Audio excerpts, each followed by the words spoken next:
Hika-baka! Welcome to episode number 71 of the Keep Up Podcast! Where you gotta watch out for the White Death.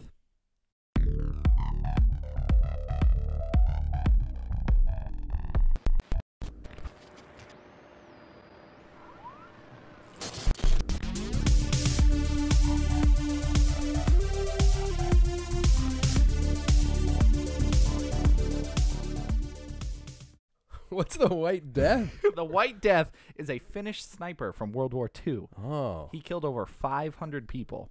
He used to put snow in his mouth so nobody could see his breath. Is that real? That's a real guy. He ended up getting shot in the face, blew off half his face, Yeah. and he was in a coma until the end of the war. But stayed living. Yes, he awoke on the day of peace. Whoa. And then he lived till 2002. Really? Uh-huh.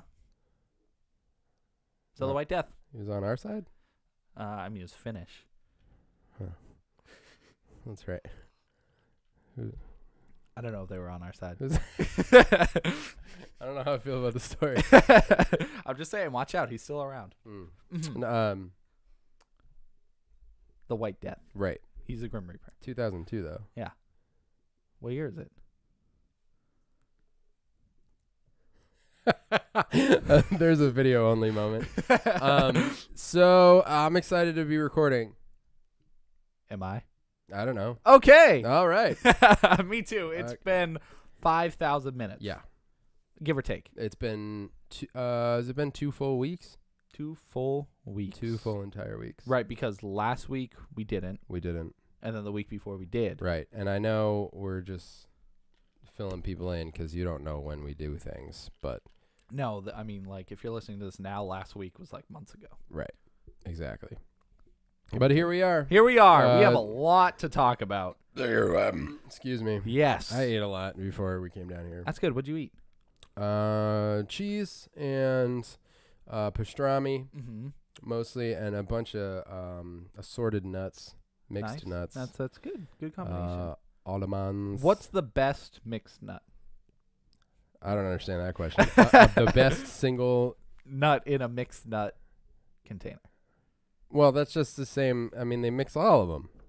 No way. I mean, I guess what do they put? Peanuts, cashews. Sometimes there's some walnuts. It depends which ones you get. Yeah. I think almonds are the jam. Almonds are good, but I had to grow to like them. I didn't immediately like almonds. What'd you immediately like? Cashews. Cashews are really good. Cashews are like top tier nut. They keep flavoring everything, and I just want to eat all the flavored kinds. Like what? They have like chipotle lime peanuts. Oh, lime? It's good. I like chipotle. I don't like lime. Dude, shut up. You do. And then they have blueberry almonds now. Mm-hmm. That's yeah. Fruity nuts. Yeah. That sounds normal, I guess. it's delicious. Right. They have the wasabi ones. You've had those, yes. right? Wasabi and soy sauce almonds. Today I had habanero barbecue. Oh, those sound top. That's the real deal. I also had toasted coconut almond. I've never been a big fan of coconuts. Nobody I love likes coconut. Mom likes it.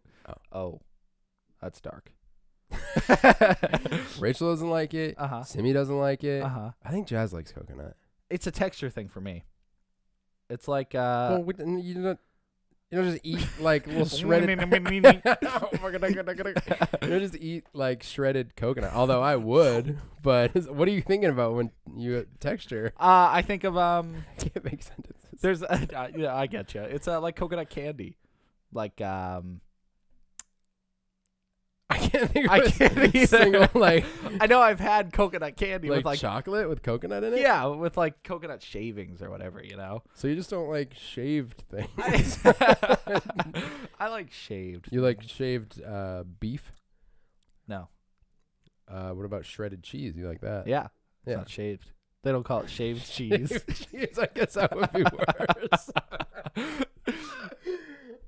Gross. All right, you're right. We have a ton of stuff to talk about. Wait. What do you have? What? Last thing. Yeah, what?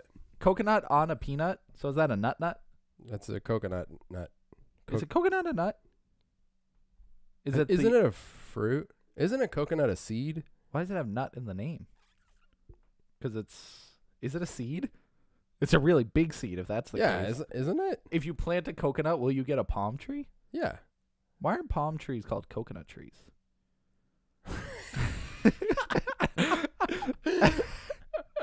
I think a coconut's a seed. Or am I thinking of something else that's not a coconut? I mean, a tomato is clearly a meat, right. part of the dairy. It's a red meat. The dairy meat family. Coconut. The seed sounds really familiar. What is it? Oh God.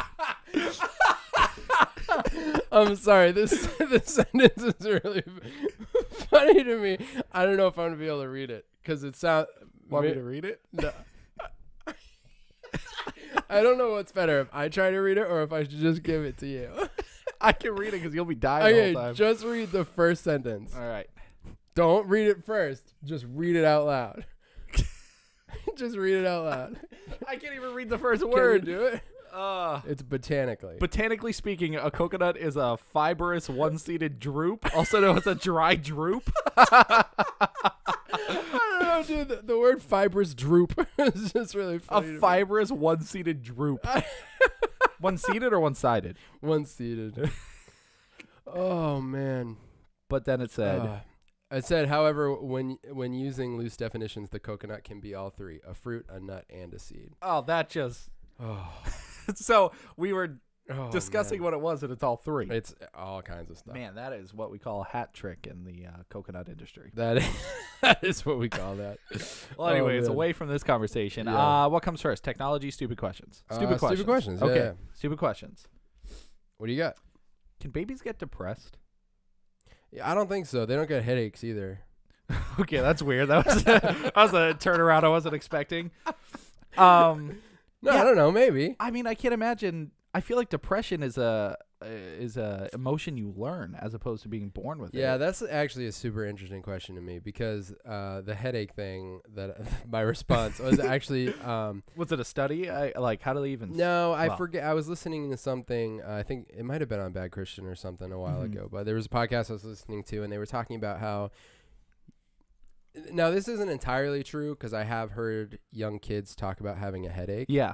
But I feel like before they know that language, like adults, you probably know someone who gets a lot of headaches. Yes. Like I don't get a lot. Sometimes I'll get one. When I do, they're brutal, but I don't get them too often. They're occasional. Rachel gets a lot of headaches. I shouldn't say a lot, but there was a time where she'll go through like a spell, like a week where she's like, she'll have a headache for days. But like, that's brutal. My kids don't, like Simi now knows that language and will say like, oh, I have a headache. But like Jazz doesn't say like that never ever. says it. So like, what are the odds that he never ever has a headache? I don't understand. Well, now he knows headaches exist. So anytime his head is in pain, he might relate it to a headache. Right. And I'm curious when I get a headache, if it's the same kind of feeling everybody else feels, or if that's just what I've associated with a headache. I mean, enough people have like described the feeling of like a migraine. So yeah. You kind of describe it and people are like, oh, that's a migraine. Right. Or It's like behind your eyes, throbbing. Yeah. Bright lights. I've definitely had that weird, like a throbbing headache is weird. You It can is feel your weird. head, like pulsing. Yeah. It's like, It's it freaks me out. Yeah, it's a little freaky. Yeah. But yeah, like depression and emotional stuff like that. That is interesting. I don't know. I mean, because a lot of times, or not a lot of times, but just in general, in religion, aren't babies? Well, depending on what you're looking at, like with Christianity, Christianity. Bananity. With Chris Banana. Yes. So what's the verdict on babies in that? In depression? No, not in depression. I'm confused. No, when they're born, are they born sinners? Are they born? Oh yeah, that's a deep question. I know. Well, because then it makes me think like the idea behind if they're born in a sense. I don't know if they're sinners or not, but if they are, does that mean they feel the feeling of evil, hatred? Like, yeah, I don't know. Which could lead to depression. People have like different perspectives on that, obviously, but like the theory, the belief is that we're all born sinners, and in Christianity at least. Right? Yeah. And like how that applies to children, like I think I would say a majority of people believe that like, you know, they're not really making all of their own decisions and stuff as kids. So there's like a different level of accountability there. Right. That kind of thing. But how are you relating that to depression? Well, because if they're born sinners, then they obviously must be born with Well, I mean, I guess that leads to more of like, why are they born sinners? Because to me, being born sinner is you have evil intentions inside you, and you have to be taught to be good. Okay, I see what With you're that saying. idea, but it's probably a different perspective. Like, they're born sinners So because. are we not talking about depression anymore? No, I related to that because my idea is if you're born a sinner, then you must have evil in you. And then relevant to evil, depression could lead to darkness, you know? Okay, I guess. Do you see how I Oh connect yeah, I that? think I see what you're saying. But if So you're saying if depression is just part of like the natural human condition, right, then anybody can experience it at any point. yes, Like the idea of being, I mean, people hear like the word sin and it's been Mhm. like blown into this like it's obviously not a good thing, but like that concept of saying like born a sinner Mhm. is, I think it's more the idea of like we're all we're not perfect. We're all born with the capability of like lying. Like Mhm. kids lie all the time and don't even like. Sometimes it's learned, Yeah. but, or you know, I have to tell see, my that's weird too for kids to just like have that. naturally lie because Yeah. I don't think they see it in their parents if they learn it. Oh, so I mean, some do, Right, obviously, right. but like, or like being violent. Like some kids just naturally like hit someone, Mm-hmm. and some people might take that to an extreme and be like, "Oh, that's vicious sin." Yeah. But like sin is just like in some cases just a lot of times it's like what you I don't know. A born sinner is like it's just a way of to me it's just like people are just people. You know what I Mhm. mean? Like we all have capabilities of doing good or bad things. Right. We all do bad things Mhm. for sure.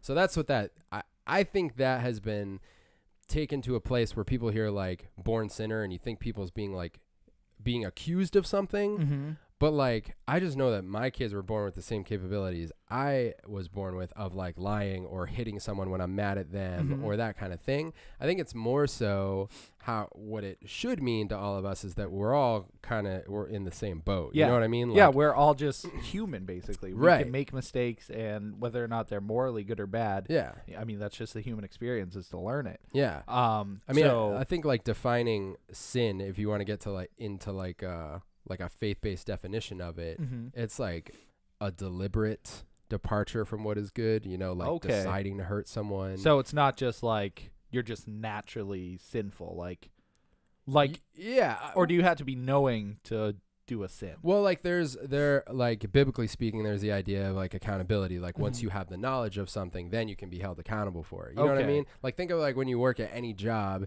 and if they don't like. Have you ever worked at a job and you do something and someone flips out at you Right. and you're like, well, you never told me that. Numerous times. Technically, that accountability is garbage because Mhm. you never knew what not to do. You right. know what I mean? You wing it and you hope you Yeah. get it right. So that's the concept there is like different things. And then you can get into like people's convictions. Like some Mhm. people will say that, like, oh, I don't do this thing because like, I don't know, I don't watch these kind of movies or listen to this kind of music Yep. because I know it's not good for me. Mm-hmm. Or it affects me a certain way or it makes me angry or whatever. And so like for them, they're like, no, I feel like I'm, you know, if they're like a person of faith, they'll Right. say, I feel like that is sin for me because I feel like I shouldn't be doing that. So if Mhm. I do it and I know that I shouldn't be, but that's a personal thing, you know what I Right, mean? right, because it differs from person to person. Yeah, you know? exactly. Okay. So they're different things. Mm-hmm. But in general, I would say like if you kill a guy, that's That's I mean, Probably no a matter sin. what happens, that's pretty rough. yeah. So that just leads me to the idea if are kids born with depression or do they learn it? Because I know kids can be happy, obviously. Yeah. They can also be sad. They experience stress, Mm-hmm. but it's like it's different than what we experience, I Mhm. think, like as adults, because Like, say a baby was. this is like not, I don't feel like it's a stupid question at all. It's like, even by our definition. Right. I thought you would be like, that's a stupid question. Of course. Like. No, because I think about this kind of stuff all the time, like Yeah. emotional, like learned emotional experiences and stuff. Right. Like if that. a kid was just born with no human interaction. Yeah. Like it wouldn't be sad. Well, it could be sad. But what do kids know when they're born? Like, what are natural emotions? It's simple. Basically, like, just like hunger, Like, yeah, there's hunger. like there's those things. Yeah, Survival. you like just right. But yeah, like they're just the simple like joy or like they get stressed if they're like if they're hungry or Mhm. they're, They feel any pain, basically, it Yeah. would lead to that. yeah.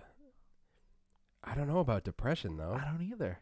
I don't think so. Because I feel like they can learn all forms of happiness. They could be like so happy they cry. I've seen videos of that. They like Yeah, that's hard. That's like it's that's great. emotional. Yeah, it's yeah. I saw a kid who couldn't hear, and he had headphones or like this hearing aid technology. And the kid heard his mom, and he smiled, and then started crying. And I was like, oh my heart, Oh. please. But can a kid just be like, or a baby or whatever, just be depressed? Just I don't like think a baby. yeah, I think I think depression is something that there must be like a level of like mixed emotions to get to that I think point, so. like fear and worry and some Because other I think things. in most, if not all cases, depression is rooted in some kind of like misconception or insecurity or like fear. And I Mhm. think those are things that you have to accumulate. Right, and as a baby, it's not like they're thinking, oh, I had to pay a bill next week, or Yeah. like there isn't things that I assume is on its mind that it's like, I know it has to worry about food, but that's just kind of a natural, like, it'll just get hungry. I don't think you could classify any of their like, even like anger. I don't even know if you could classify anything as like. They can have tantrums, but I Yeah. mean, it wouldn't lead to them Depends being what age we're depressed. talking about. Yeah, 'Cause, that's like, true. I see my kids as they're getting older now. Like they'll have days when they feel sad. Yeah. But I don't think they're depressed. But I'll just be like, "What's going on?" And they'll just be like, "Oh, I just feel like I did a bad thing," or like, you know what I mean? So And you there's start thinking something about stuff. wearing on them, though. There's like Yeah. they have that like idea that they did something wrong or something bad happened. But I think those are things that can later develop into something bigger that could be classified as depression. Mm-hmm. So I try to like speak to those things now, where it's Right, just like a definitely. day where you feel sad or whatever. Yeah. But Yeah, you just wake up on the wrong side of the bed or yeah, whatever. like that's. But I don't. Then that's an interesting thing in regards to like certain emotions that like or states of mind like depression, that it almost has to be due to something learned. Like you can't. I don't think you're.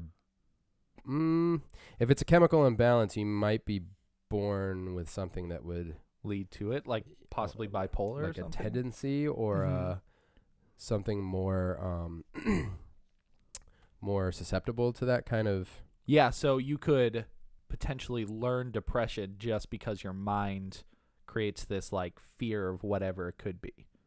Like you can learn depression, like your brain's like, what if I don't get food right now? Mm-hmm. And it's a fear that like a lot of people don't have necessarily when they start off. It's learned though, because I feel like you feel like other things like get you there, like get you to the state, and then you're like, oh man, I'm depressed. Like, Mhm. but it's a result of other things. Right. Like I feel like if you are just a baby in a room and you just get like food at a certain time, like no human interaction, if you don't think there's anything else out there, Yeah. would you just get depressed? Would you just think like there's no books, there's no nothing, you're just there? No books? Why'd you say no books? Well, no, because I'm thinking, well, obviously they can't watch movies because the idea is no people, so it has to be just a white room. You can't even have like beds because then the idea would be like there must be more out there. Like it has to be in a room of nothing. Mm. And I mean, even with food, it'd be like, where's this plate coming from? Like you have to have a no anything environment for this baby. Not that I want this to happen. Yeah, why are you trying to that's depress all the horrific. babies? I'm just saying, like, do you have to get to that point where that baby is just like almost doesn't even feel like it's necessarily alive because it's just not doing anything? Like, could you feed a baby through the air? I don't know what we're talking about. I'm trying to think of a scenario where the baby has zero interaction with everything. No, like it doesn't. Nobody feeds it. Nobody does anything with it. Can it gain depression from that? I don't think so. Not knowing that there's anything else out there. Zero interaction with anything.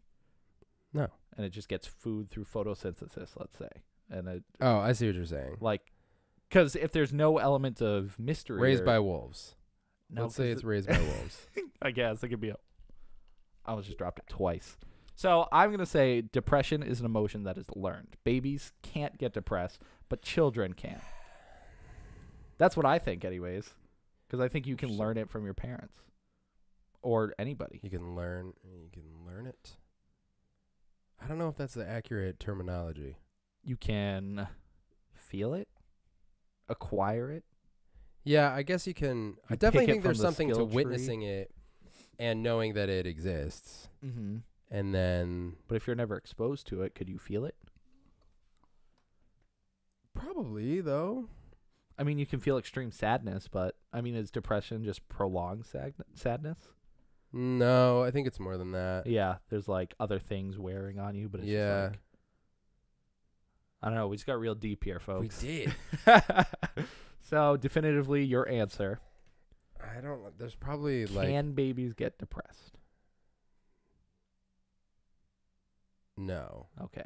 What about you? No, I don't think so. I think it's something that's just learned. So when we Google it after, Yes. and there are definitely articles That are with like, the science behind it. baby was born for one day, biggest case of depression ever. Born for one day. I hope that's the title of the article. Born- baby born for one day. Baby born one day life.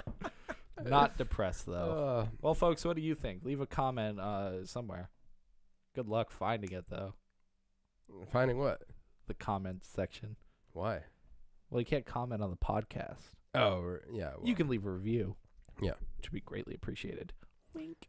What's next? Let's go into technology. Okay. Okay. Technology. All right. Now what? Welcome to technology. Dude. What do you got? So I found this app the other day Okay. that I was like, I'm in the future. This was like a big I'm in the future moment. Okay. Do you have any idea what it is? It's an app. Yes. I don't know. Okay, let me pull up the official name of it. So it's an app called Hellotalk, Okay. and it sounds like an average name. Sure. What it does is connects you to anybody in the world if for a language you want to learn. So the idea behind it is, for me, Japanese. I'm super into Japan and everything. Yeah. Yeah. So it takes you to this. So when you start off, you pick your main language, Mhm. like your native speaking Yeah. language, and then languages you want to learn, and then your proficiency in those languages. And then from there, hold on, let me adjust myself. Okay. Not that kind of adjust. The chair was weird. Right. For you audio listeners. Thanks for clarifying. I thought about that right now. So through the app, it connects you to a social media hub of people in that country that you want to learn the language from. Okay. So ideally in this app, it's a language learning app, but also a social media so you can meet people from the country. So I connected to it a few weeks ago. Yeah. And I've been just regularly talking to these people in Japan, talking about their daily lives. You can send pictures. You can do phone calls, video calls, all within the app. What? And it has an auto translator. So if they write in their native language, you just hold it, and then it translates, and it does a one-for-one like translation of it. But Dude. it is blowing my mind how incredible. Like, I am talking to someone in Japan, like just hearing about their life. What's it called? It's called Hellotalk. And it's the app itself is free, but there's a subscription service. It's $16 a year. What the heck's a bunk? 16 bunks Bunks a year. But $16 a year. And that gives you unlimited access to, you can learn up to, I think, 5 languages at a time when you do the subscription. But I've just been like stupidly impressed with it. Hellotalk language exchange. Yeah. So the idea behind it is it helps you learn other languages. But you can connect to people. You can pick your proficiency, like how good they are at speaking English. You can pick male or female. You can pick, where specific regions in the country they live.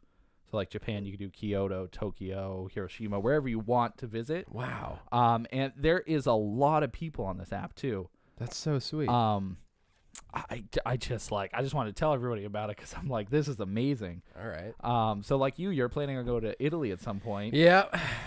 It would be awesome to just sit there and like communicate with this person, you know? That would be cool. Excuse me. So is it an in-app social media? Like the app itself is its own? Yeah. So the app, basically you pick what language you want to learn, and you can do multiple languages, but it'll take you, once you pick that language, it'll take you to the like Japan social media hub. And then from there, it's just like you can search for people, and they just have like new users, like the most popular users, the whatever you want. Yeah. And you just scroll through. It says their age, where they live. They have like a bio, pictures. It's only one picture though, profile picture. Okay. And then you can post more wherever you want. It's kind of like Facebook. Yeah. You have a wall, and you can post on it, and then people can like it and That's so comment. cool. Yeah, I was just like, blew my mind. So are you learning languages? I've learned a little bit.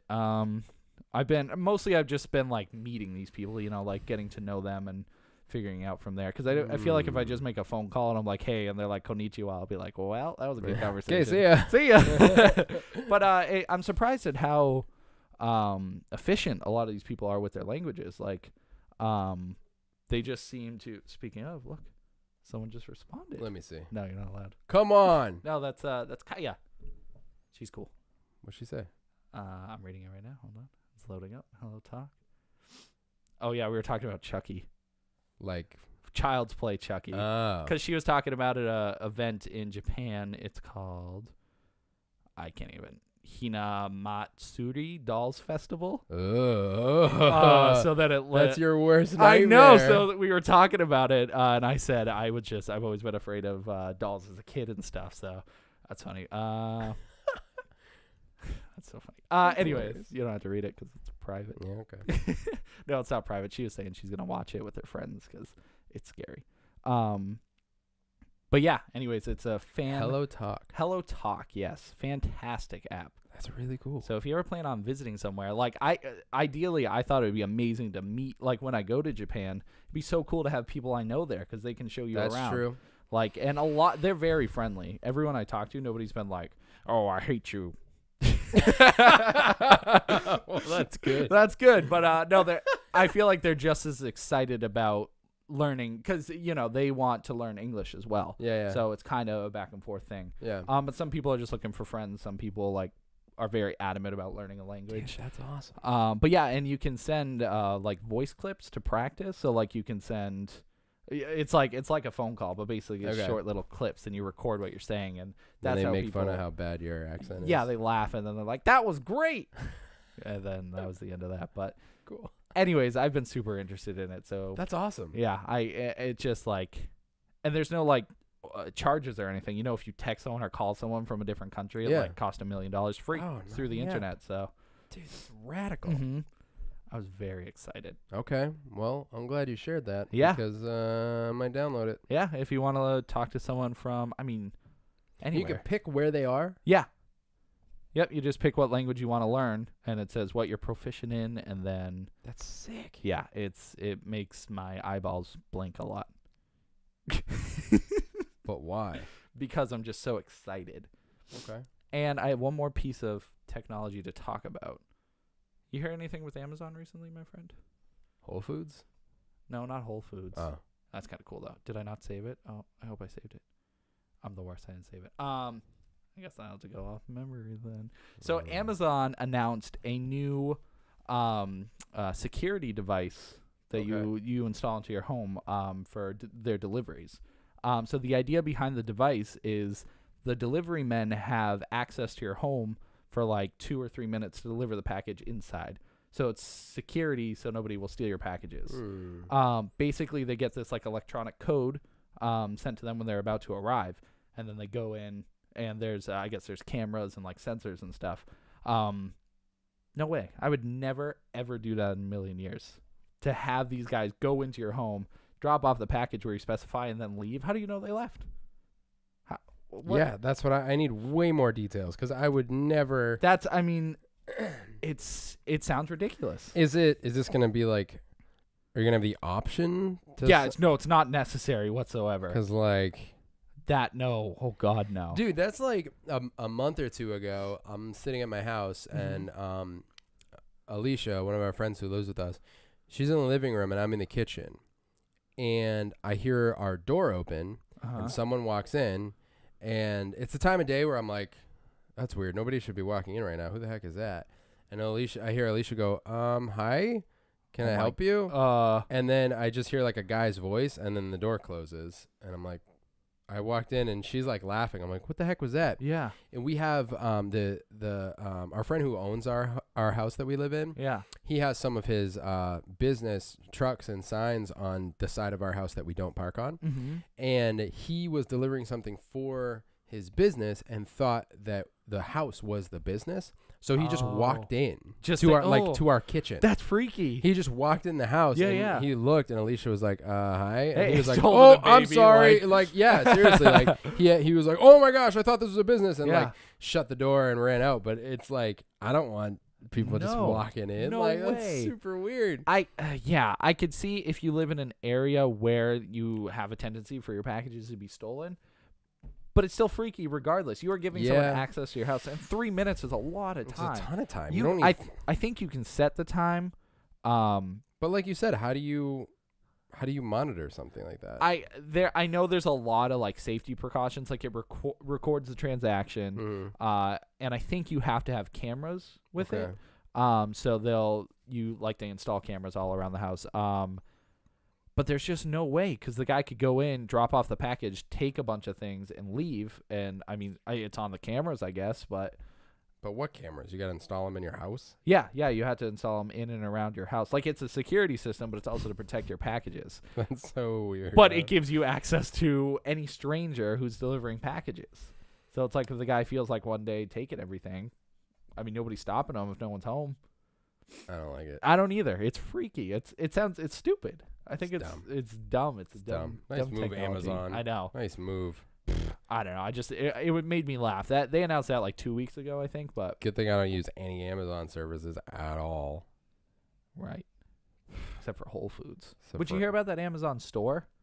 That sounds crazy. So That's cool. super So crazy. for you guys who don't know, how does it work officially though? So basically, it's a store that has no employees. You just walk in and buy stuff. Right. And the way that it works is you Isn't it a card or No, I think it's in your phone, like your Amazon account.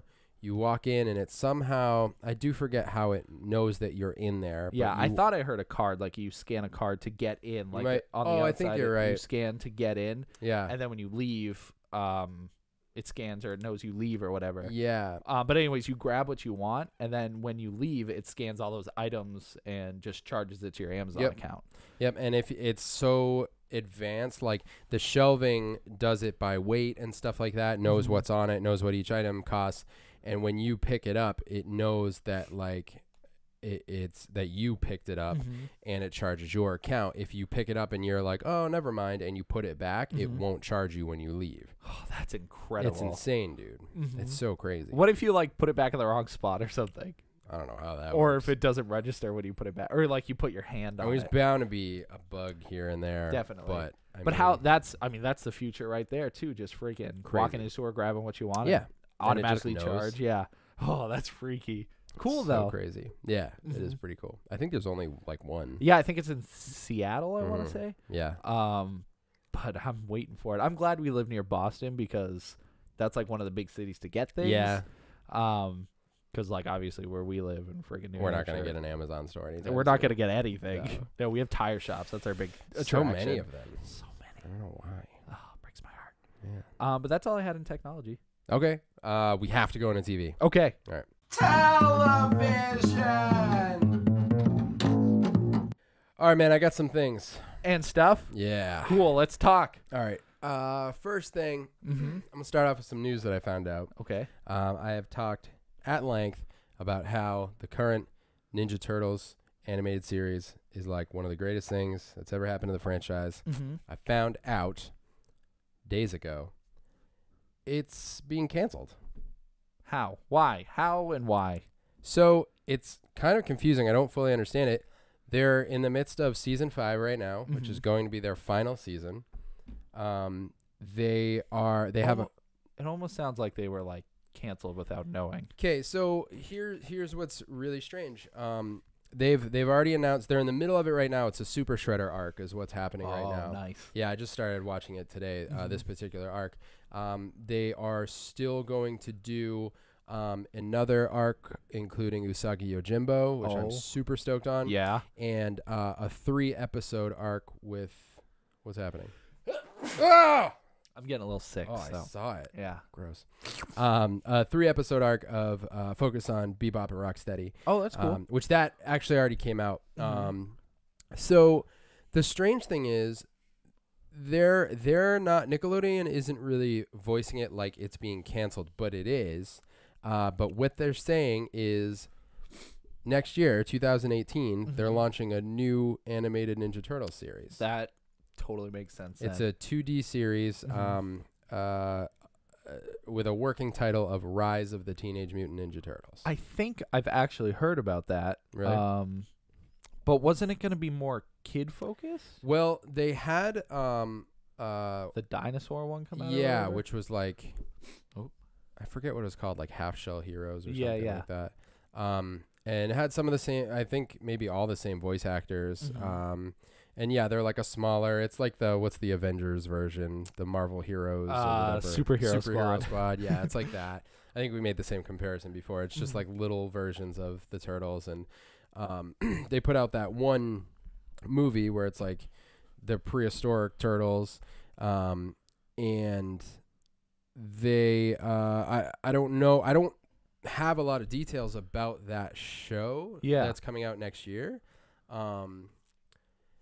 But this is on, I get updates and stuff and follow, this is just TeenageMutantNinjaTurtles.com. Oh, so it's official. Oh, it's official. There are 20 episodes left that are going to be airing throughout 2017. They're already in the midst of that. So I don't. Jeez. Yeah, it'll be done soon. I'm not sure where they're at with like the live airings of it. Yeah. I buy the DVD releases as they come out and I kind of binge them. So I'm like halfway through the Super Shredder run and I have the Bebop and Rocksteady. That was a separate release with 3 episodes on it. So the other information that I have though is pretty cool. It's going to be co-executive produced by Andy Suriano and Ant Ward. Are you familiar with them? No. Suriano is a well-known name in the business, having worked on such shows as Samurai Jack, The Powerpuff Girls, and The Fairly Odd Parents. Oh, okay. That's a good list. Ward is a producer for the current Ninja Turtles show. So what it says here in the article is it's clear that they're going to take an alternative approach to the TMNT, but we still don't know exactly what that will look like. What we do know so far is that they have at least chosen 2 excellent creative minds to work on Rise of the Teenage Mutant Ninja Turtles. Nickelodeon hasn't provided any other details about their plans for the future of the franchise, so we're left wondering if any additional talent from the current animated series will be carried over. These voice actors have pretty much become the new Turtles, so it would be sad to see them replaced for the new 2D animated series. Yeah. So, and the tweets that went up just said, the new 2D series is co-executive produced by Andy Suriano, character design Samurai Jack, and Ant Ward, who is a supervising producer on TMNT. And the one that they tweeted before that was, breaking news, dudes, a brand new 2D animated series, Rise of the Teenage Mutant Ninja Turtles, working title, is launching in fall 2018. So we're looking at about a year from now. Yep. And it's just super weird because this show has done extremely well. And I don't know if they're just trying to take, I mean, obviously they're going to take something of a different angle. Yeah. But this show has been such an incredible installment into the franchise for all the reasons I've talked about in so many episodes of the Keep Up. Yeah. But it's just such a good show. You know what I mean? Like, and it would seem stupid to cancel it if it's doing so well right now. It's by far the shortest running Turtles animated series ever. Yeah. And maybe the best one. So like the 87 one ran for like 10 or 11 seasons, Which is crazy. That's a lot of seasons. And the 2003 one, I remember that went on for years because they went into space and stuff. Yeah, and it turned into like its own. Yeah. Yeah. You didn't like that one very much though? It wasn't bad. I didn't watch it a lot because it was kind of like in the interim of me watching cartoons and stuff like that. And you can't find those on DVD. They are so difficult to find. Really hard to find. They're just nowhere to be found. I think it's because they released them in a really weird way. They did an initial box set of like the first season. And I don't even know if it's the whole first season. And then they didn't stick with that model. They just put out like volumes that had like 4 episodes each. Yeah. And they're so hard to find. So hard. So- Yeah, because I looked before because I grew up on that series. Yeah. I watched that. I didn't watch the 87 one Mhm. until way later. So that one I've always liked. I always thought it was really cool. But yeah, I mean, you're right. The volumes, you can't find it. It's not online anywhere. they're No really hard to Blu-rays. find. No, it's not on Hulu, Netflix. Like, No. just doesn't exist. It drives me crazy because you can find The Next Mutation on DVD, which is like And the Netflix biggest and garbage everywhere. thing. Yeah, but you can't find the 2003 animated. I definitely don't think that was bad. It was just a different era. Mhm. And but this one, far and away is the greatest Yeah. one. And I mean, just talking about the genres, it bounces around, because oh, dude, because the 87 obviously was comedy. Mhm. The 2003 was definitely more of a serious, darker tone. yeah, like, more action cartoon. I would but say. this one just it's got funny episodes, it's got Everything, scary, dude. it's got action, it's all kinds of episodes. So it seems to be a beautiful blend of everything. Yeah. So why venture off somewhere else I don't know, man. when you nailed it? I mean, personally, I prefer 2D over 3D Mhm. animation, so I'm super excited to see what it's going to be like. Yeah, But there's no reason they can't have both shows going at the same time. that's what. So unless they need everybody working on this to focus on the right, other one. and I mean, they have done such a killer job. I mean, some of the episodes I'm not caught up on yet. I know they're doing really cool arcs with like Raphael as the new leader, Mhm. and he goes What through happens this to whole like Leo? I don't know yet. Oh, But Raph goes through this whole like solo journey. I know they Mhm. do a couple 2 or 3 episode arc on just Raph. Mhm. Um, And a lot of these episodes, are they like trailing off from the comics, or are they kind of their own thing? Like, are no, they... they're. I mean, it's entirely its own story. Okay, because I know they take a lot of elements from, Yeah. from the comics. There's always like that the farm, April's farm. Yes. And that always gets used a bunch.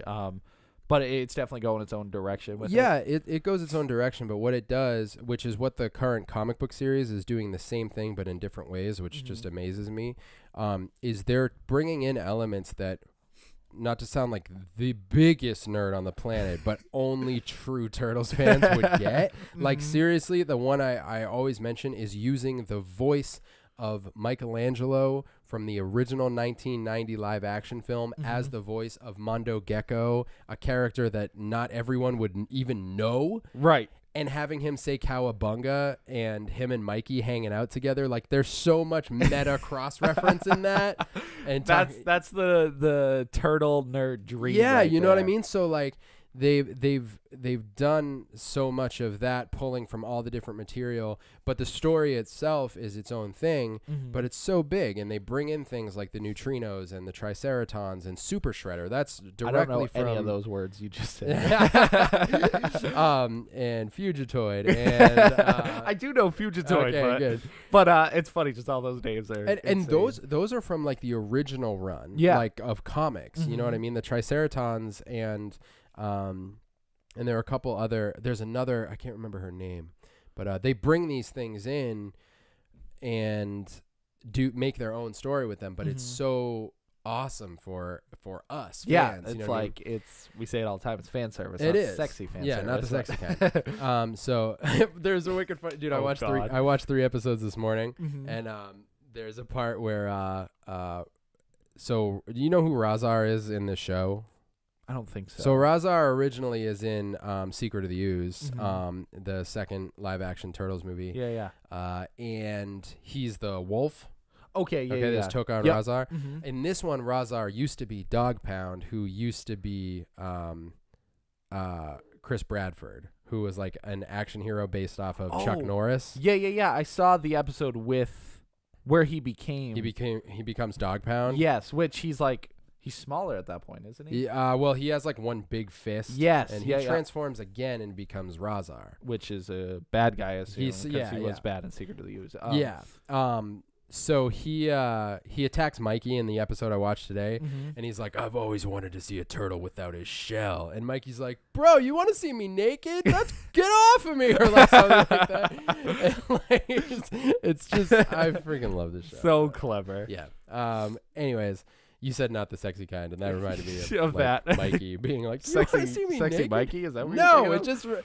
Brett, we're not in that realm of the Mm. internet, you freak. we're not. Turtles is awesome. I'm so bummed that it's getting canceled, but I'm not even sure if we should call it a cancellation. They've been so smart with the show that I would be surprised if they make some weird mistake here in just canceling one. Right. I wouldn't be surprised if they like make it like some kind of interdimensional thing. They cross it over. It's all the same voices. That would be amazing if they. Ooh. Well, they did the crossover with the 87 Turtles. Right. They did, a detail I always call back to as well when they switched from having Jason Biggs being the voice of Leonardo to having Seth Green. They even wrote in a reason why his voice changed. Right. So, like, with that kind of attention to detail, I just feel like it's also kind of cool to know that they're going to wrap up the series if that's how they're going to do it. Right, You know what because I mean? at least, I mean, I don't know how 2003 ended, like, or that series. I don't either, yeah. So I'm curious if it had a nice, like, end point. I don't know how but 87 ended. It was just a stupid average episode where they go to Florida on vacation. It probably is. They're in Hawaiian shirts and there's- sunglasses. Yeah. But yeah, I assume that one didn't really necessarily have like a story, all the way Yeah, I to don't the end. know. But this seems like a series that won't be afraid to end it kind of dark too. Like I'd be curious just to watch that episode. I do want to watch the whole series, but just to watch that episode and see like if they kill off any turtles or if like they pretend to kill them and at the end there's like a little thing or something. But it is a kid show. It's on Nickelodeon. Yeah, I don't know if they'll end it. I think they will wrap things up in a nice way. But it wouldn't surprise me if they, had a sacrifice character or something. You know what I mean? Someone that you've really loved throughout the whole show. You're right. They just gotta sacrifice. I really my main hope is that they end it well. Yeah. Like it's not a surprise cancellation that they just like left it off on a cliffhanger. Right. Because that would be killer. That would be yeah. ridiculous. Yeah, I know. It sounded like they have it all planned out, so we'll wait and see. But I just wanted to report on that news because I'm like, man, that's crazy. Yeah, It's the turtle like guy. So. 5 seasons. It's been on 5 years now, but it feels that's not that long, especially for a show that's doing so well. But that's all. We don't have to harp on that. I'll keep you posted as I know things. Yeah, definitely. And do you have? I have 2 other things in TV that we can breeze over. Yeah, I don't think I have anything in television. Have you been watching any of the new Arrowverse shows? I'm caught up on. Actually, I'm probably behind an episode on The Flash. But I did watch the season premiere. Yeah, the first 3 episodes, and it is pretty throwaway at the beginning. Yeah. No spoilers here if you haven't seen The Flash, but basically the beginning of this latest season, which is 4, I think it's season 4. Yeah. I was doing the villains in my head. I knew that's what you were doing. They like quickly explain away a really big thing that happened at the end of the last season, and it's fine. It's whatever. It's just dumb. It is dumb. It's like it's just like I invented this thing that washes away everything that happened, and it's just whatever. Yeah, but, it's like a reset. But the thing is, it's one of those things where you're like, thank God, because what they did at the end of the last season was so stupid to begin anyways, with. Yeah. So I agree with you on that. Yeah. It was stupid. The setup for this season is really interesting.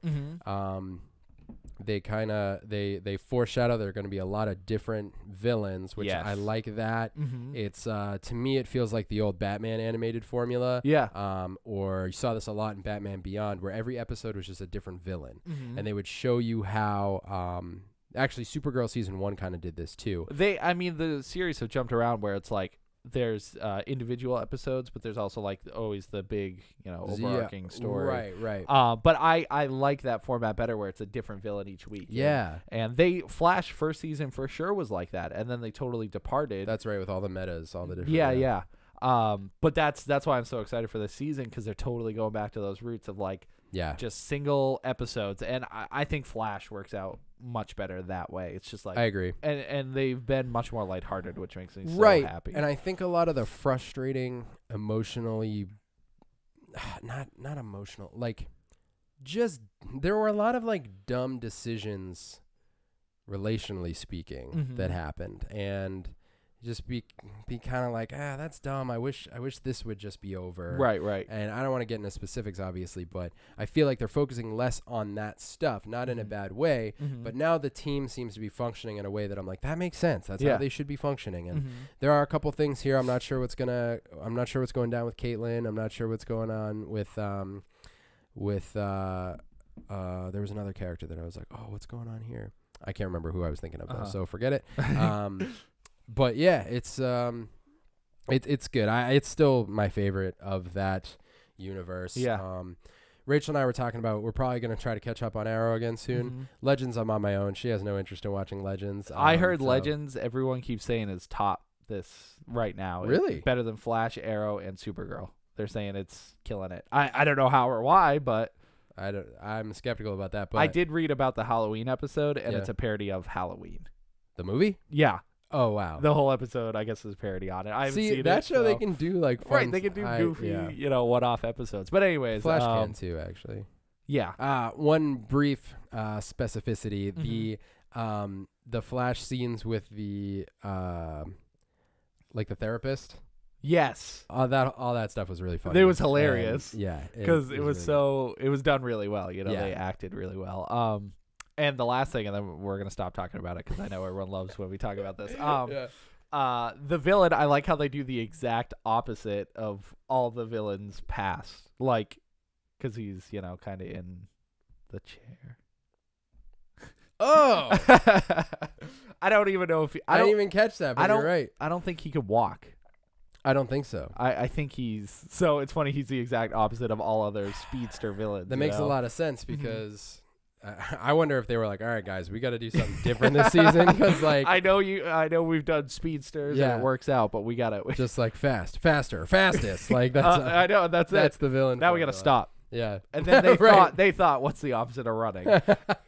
And that spawned a year-long debate, and they're gonna figure it out this season. I hope. Figure it out. Anyways, you have more in television? A couple more things real quick. Yes. I know you haven't watched it yet, but that's cool because I don't want to give any spoilers. But Stranger Things 2 is out. I'm finishing it this week. That's my goal. Have you even started it? No. Okay. But I have tomorrow. You will. Trust me once you start it. I'm gonna. What? I thought I'd stop halfway through and be like, no, I'm just saying you'll finish it so quick. Yeah. It took Rachel and I 3 nights total. We watched 1 episode one night, then we watched 3 episodes a night last week, which took 2 nights. And well, it's 3 nights total. Wait, 3, 6? No, that's not right. Yeah. We must have watched more than that. It's 9 episodes. So maybe we watched 4 in 1? Wow. I think we watched. That's a lot to watch in a row. No, wait. We watched 4. Wait. It was 4 nights total. Okay. Whatever. We watched it quick. Yeah. It's great. They add characters. I've heard a few complaints. I'm glad they add characters. I'm getting into.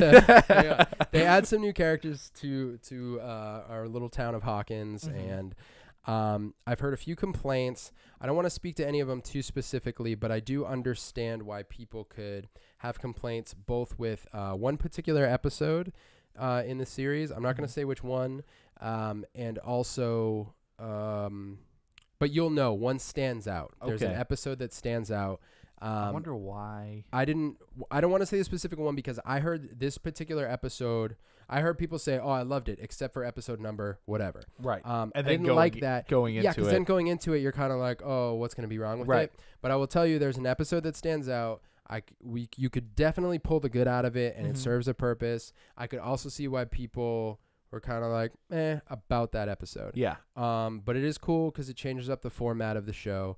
I've also heard some complaints about the new characters that were introduced. I personally really, really enjoyed them. It brought a lot of new dynamic to everybody that you've already seen in the show. Yep. It is the way I described it is season 2 solidified for me that Stranger Things is the Goonies meet the Monster Squad directed by John Hughes. Like, who's that John Hughes? is The Breakfast Club, Home Alone. Oh, yeah. Okay. Like, it has all of the amazing feels of the like high school relationships and the coming of age stories, the younger kids, brother, the sibling rivalry / support that goes on in those kinds of movies, where there's just a lot of like, there's just so much substance, like, all over the place. And that's what was so beautiful about the show initially, is it has all those great things. It has that teenage drama. It's got the adults dealing with the situation. It's got the coming of age story. So it's great to see all of it at once, because they're all so good by themselves. They're great. And the fact that you get all three in one episode, you feel like you're watching 3 different shows almost. And the sci-fi and thriller / horror elements are those are so nice too. Are great. Well, that's the thing, is like, you almost, when you stop and think about the layers to the story, it's really crazy. Yeah. And I just think there's a lot of good balance. I think the writing is great. There are a couple of pairings of characters that, when they're happening, you're like, oh yeah, this makes a ton of sense. But you don't think about it in the first season. But then season 2 comes along and you're like, oh, these two are spending a lot of time together. These two are spending a lot of time together. And then, you introduce some of the new characters, and it brings, like I said, there's a lot of new dynamic as, a new character shows up in town and, wants to be or doesn't want to. There's like complications within the party with Mike, Will, Dustin, and oh my gosh, I knew I was going to forget one of their names. Mike, Dustin. All right, I'm gonna look I it up. don't remember any of the names. Mike, Will, Dustin, Lucas, and Lucas. Yes, I didn't look it up. I remember. he was working on it, but he didn't hit it. And then I don't want to say. I think I'm gonna stop there. Yeah. It's really, really great. They had to step up their CG game. They stepped up their villain game. And which is crazy, because the Demogorgon from the first season. Oh, and that's still like absolutely iconic. Like it's one of those things where like it was the first real experience with a Stranger Things supernatural villain, right? And it's kind of untouchable. And the soundtrack's incredible. It's definitely a much more cinematic. I mean, do they have a lot of 80s songs in it? Yes. Okay. The soundtrack is great on a score perspective. Like the atmosphere of it's amazing. Yeah. It carries on from the even the theme setting and must the be first incredible. one. I saw in the trailer there's an arcade. They go to an arcade, so there's probably a lot of like elements of video games and movies. And absolutely. I'm excited. And then the actual soundtrack itself is incredible too. Like all kinds of iconic 80s songs, The Police, The Clash, just tons of songs that just work perfectly in the scenes that they use them in. Yeah. It's great all around, super great experience. I'm also watching, I have 3 episodes left of Beyond Stranger Things, which is like the at the table discussion with the actors and producers and writers and stuff like that. And it's really great. And those are a quick watch. They're like 17 minutes to 25 minutes. So it's just like a bunch of behind the scenes. Yeah. And it's great. It's well worth the watch. It's really funny talking about certain scenes but spoiler ridden like crazy. So watch it after you finish the season. Yeah, absolutely. But it's a great season. I've heard they're making 2 more seasons. And that's just hearsay, but that's what I've heard thus far. That's cool. I'll take it. You know, I honestly didn't even think about other seasons other than this. Me neither. And watching the world expand in this season was super exciting. Okay. And it really makes me want to go back, and I might just watch it all again. I'm like super into it. You like sometimes you just get super into something, and I'm like, God, it's just really well crafted. Yep. And that happened to me with the game the other day. I beat it, and then I immediately went right back into Really? it. Yeah, and I was like, I want to play it again. That's so funny. I forgot what it was, but it was Persona 4. Okay. But that's a game. It took me 100 hours to beat it the first time. Yeah. And even so I did my second playthrough, and it took me like probably another 40 hours. Wow. That's skipping cutscenes, fast forwarding through everything, running through the dungeons. But anyways, it was just such a good game, and I was just on such a fun high with it. I was just like, I want to keep going. I want to keep playing. Yeah. Also, I got the worst ending the first time, so I had to go through again. Oh, okay. That's and I fair. missed like another 10 hours worth of gameplay because That's I got the worst insanity. ending because you had to talk to a guy. Anyways, long story short, I get your excitement for That's what it. I'm saying. It's exciting. I will say quickly too, it's hilarious. Oh, all seasons. It's really funny. Some insanely emotional moments. It's just like I said, it's all in there, and all the actors are just getting better. Yeah. Oh, of course. They're coming into their characters more. Yep. And I think that's what was cool about seeing the universe, seeing more of the town and more of these characters in more situations. Because now it's becoming a thing where it wasn't just the one season and it's done. Now it's like, oh, there's more stories to tell here, and it's great. There's a lot of potential with this, you know? It's really great. I'd love to talk about it in detail, so maybe after you watch it, maybe we can do spoiler cast or maybe. something. We've talked about it hundreds of times. Let's do a spoiler cast. Yeah, I know. And this would be a good one to do. Maybe we can do like reaction discussions after you watch some or something. I don't know, but it's great. Stranger Things too. Yep. It's wonderful. What are we going into? Camera shut off right when I said that, so that's gonna be a great point for you audio listeners. There won't be a difference for you guys, actually. No. Okay, we'll be back. Okay. Where are we going next? Movies? Ooh, let's go to the movies. Brett's clearly bored. No, I'm not. It's late. I was so tired today, dude. I hit a wall. I haven't in a while. All right, I think I'm trying to get back into ketosis, so I think that's what's happening. I'm on day 3. Daylight savings happened too. Yeah, but you gain an hour. Oh, true. Yeah. So shut up. I'm saying. And so day 3 of ketosis. Yeah, so maybe that's it. But also, like, I'm working 2 jobs right now, and one of them, we're open till midnight. So I closed last night, so I didn't get home till like 1:45, and I can't go right to sleep when I get home. I know you know need that little entertainment after. I gotta stare at my phone for like 45 minutes. Yeah, exactly. Yeah. Then I had to go to work today, 11 to 8. So like I didn't have to go right to work, but I got up early and got sent me on the bus. And then this afternoon at like 4, I was like, I'm tired. Yeah, it's at midday. Like but like when I'm in full blown ketosis, I don't even hit that wall. That wall doesn't even exist. I smash through it. Right, Hulk smash. But right now, Hulk. Oh, right now, Hulk's sleepy. We're in movies. I saw Thor, but I'm not going to talk about it until Brett watches. Anyways, it was really good. I'm seeing it this week. All right, we're gonna talk Thor next week. It was really good. But when you said Hulk, it made me think of something. I thought you were gonna talk about it. You're not gonna talk about it? What, the movie? Yeah. It's better than The Dark World. All right, whatever. Yeah, I'll wait till you watch it because right. I do. It's really, really good, but I do have a few qualms with it. Okay.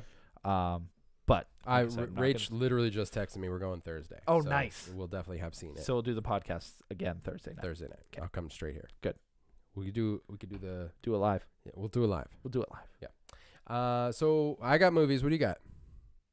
Do you have movies? Do I have movies? If not, I can. I really. The blast mics through. are gonna pick that. That's whatever. Remember that Movies. one?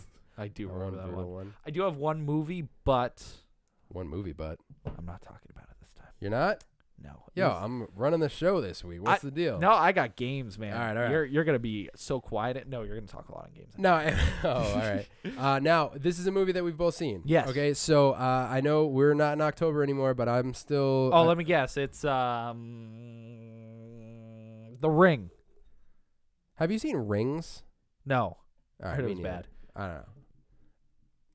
I saw it on a shelf the other day, and I was like, oh, that's a thing. Rings. Yeah. Yeah. It ended up, from what I heard, it ended up almost being like a remake of the first movie. Like it like what's the word? Retcon. It kind of destroyed the story of the first one. Okay. And like did its own thing, from what I heard, anyways. Okay. But it's not Ring. Weak Souse. Rings. No, it's not The Ring or Rings. What is it? It's nothing Ring related. Oh, okay. So I still get the residual horror bug. Post October, and I had one of the movies I really wanted to watch. Was The Houses October Built. So was October a man? Yeah. And he built these houses. Yeah, and it's really just a story about how like he was struggling and then started a construction company. Okay. And these are the houses that October built. Why was his name October? His parents were unique. Fair enough. Hear about that kid that was born and his parents named him Frankenstein? No. Officially, that's his name. For real? I don't know his last name. I'm going to call him Jones. Frankenstein Jones. It's kind of cool. I mean, it's cool because you can shorten it to Frank. Frank, easily. Yeah. And people will be like, is your name really Frankenstein? Frankenstein. I know you're in school and your teacher's like, is Frankenstein here today? Yeah. I wonder if he looks like Frankenstein. Listen, man. I don't know. Mom was very mad about it. That's why. I don't know. Because she didn't think of it? She thought it was awful for the kid to be like, Frankenstein. All I have is a Brett and a Tim. I wish I had a Frankenstein. Anyways, no, I didn't watch a movie about some guy named October who built houses. This movie caught my eye. Okay, can we just talk about the fact that it's fine to judge a book by its cover? Absolutely. Because a lot of books have sweet covers, and then I'm gonna read it, and a lot of times they're sweet. Even if it's a bad cover, I'd read it. That don't sound like The Grudge.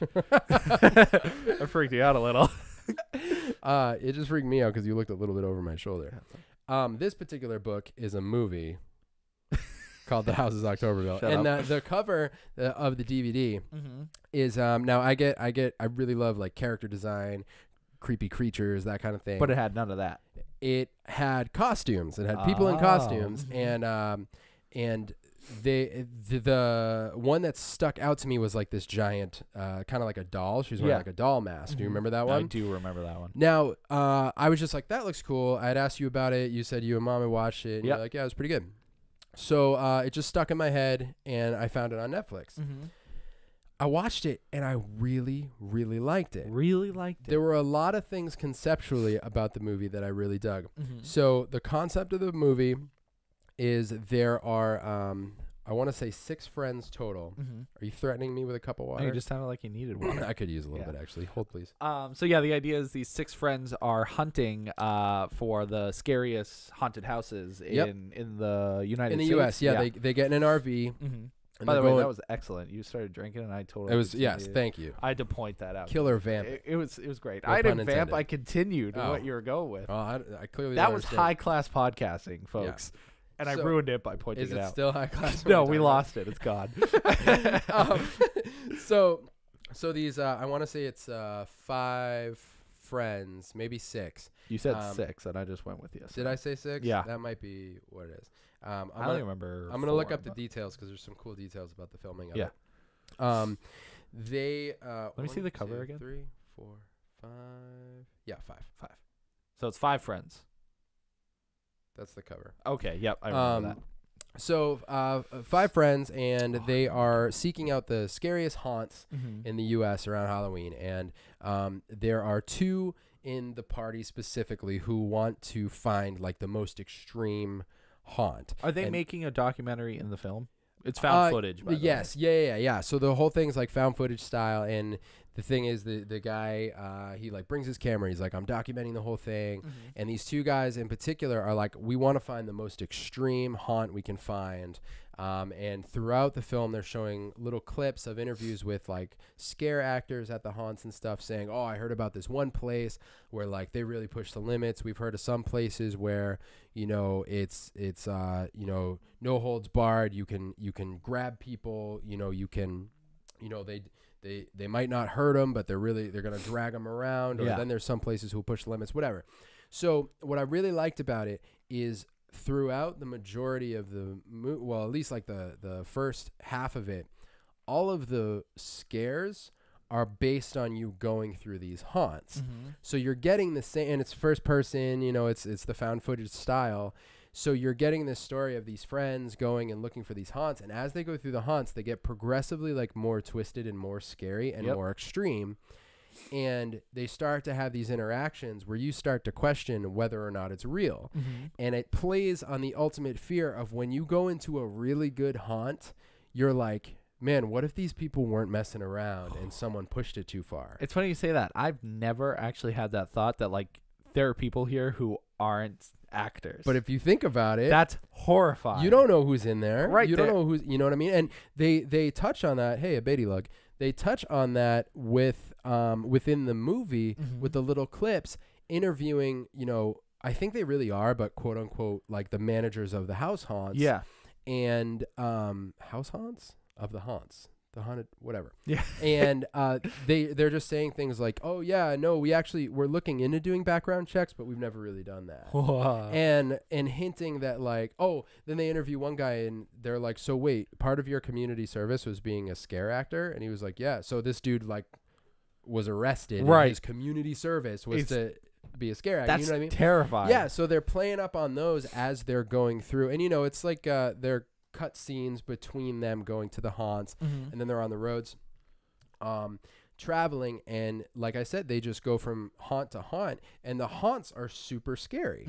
So I liked that dynamic where they're actually using the haunts to their advantage, like you're experiencing the haunted houses with them. Yeah, it's almost like a virtual tour of these haunted houses. Right, and I just thought it was really smart. And they're real haunted houses? They based are. off real ones? Yeah, at the end of the movie, they thank all the actual haunt locations. Yeah. And that's so neat. yeah, and so that's what it is. They gradually get more and more twisted, and ultimately they find what is, meant to be, it's rumored to be the ultimate, like it's a traveling underground haunt that if you can find it, if you really want it, like this is the way you get to it and stuff like that, right? So yeah, you have to like don't you have to go to certain haunts, and then from there you get you have to ask for certain people by name. There's this whole thing, and that's not really a spoiler, because that's clearly what they're leading up to the whole time, and that suspense is what really drives the movie, all the way up until the end.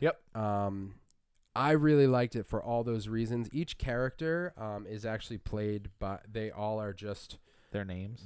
Yeah. They all play, I don't want to say they play themselves, but they are all They play characters that are them, basically. Yeah.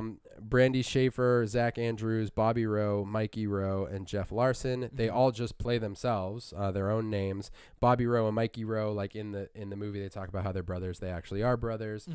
Bobby Rowe, I believe it was directed. Yep. Okay, so he films it, and they say things in the movie like he's like, I'm the one that went to film school, and he's the one filming a lot of it. He actually did film this movie. I was just reading trivia if there was anything, but he directed it and everything, and so that's pretty cool that the ones involved in it, they're just like, it's just them. And what are you looking at now? It was a remake of a documentary. I saw that documentary. I was curious about that. Did you watch it or no? No, I didn't.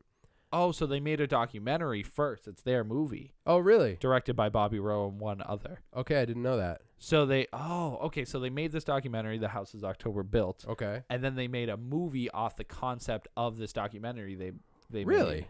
That's super neat. It is. I didn't know that. So, and the documentary is like an official, every October over 30 million people will visit haunted houses, and the film sheds light on the dark world. Okay, so the clips. So maybe a lot of them are actually from the documentary, extras or whatever. Interesting. But I'm curious if they filmed the movie at the same time they did that. Yeah. Or if they did that and they're like, actually, it's kind of a cool concept. Let's make a film out of it. I'll tell you, it worked, because the suspense of, is this real? Because they do things in some of the haunts where it's like, okay, this seems really serious, and they're taking it way too far. But is this the most extreme haunt? Right. Is this what happens? You know what I mean? And and the ending is pretty intense. It's an ending, I'll say that much. Right? So I'll stop talking about that. That's as much as I'll say about that one. Yeah. And I'll say I really liked it. Yeah. I remember liking it. We went on YouTube, and it's actually super interesting, but there's this like dark hole on YouTube that's just like a horror movie after horror movie trailers, but they're all movies that don't get official big trailers. And so that's how we always find horror movies. So that was one of them. And it looked really good. So then we looked around and we found it on demand. So we watched it. Yeah. And I remember it being really good. It really is. And I know I said I was going to stop talking about it, but I just remembered one thing I wanted to point out. Yes. Is with the found footage style of this and the suspense and building on the real fear of like, what if someone took this too far? They start having these interactions with haunt or potentially scare actors from the houses that they've already been in. And those are some of the most tense moments. There's a particular one, I don't know if you remember it, where one of the actors walks onto their RV. Do you remember that? Yeah. And just sits there. Yep. I'm getting chills thinking about it, because is it a lady? Yes. Yes. Okay. Yeah. It is so tense. It's like, it's a mixture of like awkward and like terror. That's exactly intense. what it is. Yeah. It's just like, it's very awkward. Yep. Very uncomfortable and so unnerving. Oh, and just thinking about it, I totally remember that. And those moments are like, how they build off of, because with people wearing masks and stuff, it's like you don't know who's under there, and then they have some altercations with some of the other actors, and it just consistently builds and builds. Yeah. And that's what I really liked about it. So I definitely suggest it for horror fans. I thought it was just conceptually really unique. Yep. And pretty well done. So then I'm watching it, and I looked up some info about it on IMDb, and then I realized that there's a new one that came out this year. Which I had no idea. Yeah, called The Houses October Built 2, and I watched that one. It's not as good. That's almost depressing to hear because you built up the first one so much. Right. And not to say don't watch the first one. It's a great movie by itself. Watch the first one for sure. The thing is, when you see the ending of the first one, there is a very specific reason why you really want to watch the second one. And that would be the only reason I watch it. So that's why I did. Yep. And without saying what that reason is or how they, started off, they introduce a concept that makes sense. And I'll say, because of the investment I had in the first one, the first 20 minutes, I was super into the second one. It was just a continuation of a story that I was already invested in. And then that suspense that they used to build up the first one and really build the first one on, they totally ditch that suspense and any kind of scary, there's no horror really. Right. There's attempts at it, but it's just not done it's well. Silly. Because of the storyline they went with, the horror aspect is just it's back down to silly haunted house kid stuff almost. There's some kind of twisted stuff in some of the haunts that's oh, that's just gross.